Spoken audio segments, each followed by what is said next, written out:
Hi there, my name is Ron Rogers, and this presentation is titled, "Oh my God, we're having a sim event with that captain?" Now, it's unusual for a captain to have to go to what's known as landings class to regain landing currency.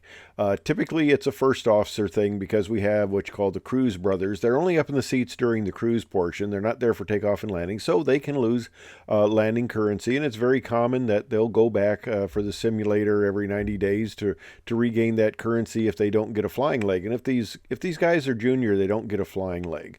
So I had a medical grounding for a while, so I'd lost my currency and I had to get my landing currency back. No big deal. I go out to Denver, our training base with United. I go out there to get my landings class, and of course, you bring in people from all over the place, mostly first officers. And I was from Chicago. The other three guys were out from the West Coast. And I go in and sit down at our briefing table there, and the other two first officers are sitting at the table. We're waiting for the third guy and the instructor to come in.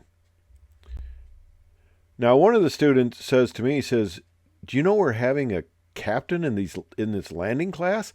And you could tell by the way he said it, like a captain in a landings class. That's unusual. So, thought about it for a second. I said, "Oh, you guys don't know about him?" I said, "Oh man, this guy is death warmed over." I said, "At Chicago, he is number one on the do not fly with. We have very few pilots who even fly with him. It's only the poor new guys who get checked out who don't know enough that fly with him. I mean, this guy is dangerous. I don't know why the company keeps him on flight status. He's got a check ride every 6 months. He has to have a line check once a year. He has to go to landings class because we do the engine failures and stuff like that.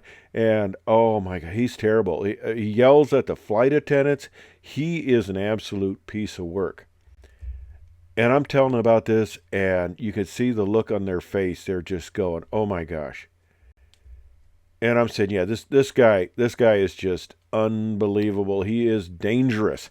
And I said, "Man, I hope we make it through this event without busting ourselves, because they should just give us credit for what we do, but we could easily bust if this guy screws up."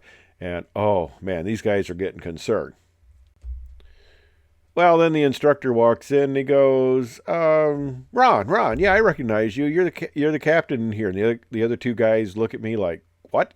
And he says, "Yeah, you're the flight test guy, right? I really enjoy reading your articles and that." So, yeah, they kind of realized I was putting them on. I have a lot of fun. I like to kid around and stuff like that. So we went in and, okay, this picture. Now, you purists out there, this is a 787. I got to fly it after my retirement. I didn't have any pictures from 20 years ago. I actually had blonde hair when I was doing this. I actually looked fairly young, in spite of the mustache, which I grew to look older, but I still looked very young.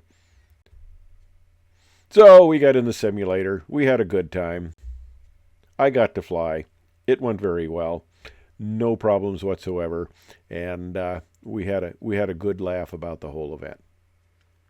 So that's one of my humorous simulator training stories. I hope you enjoyed it.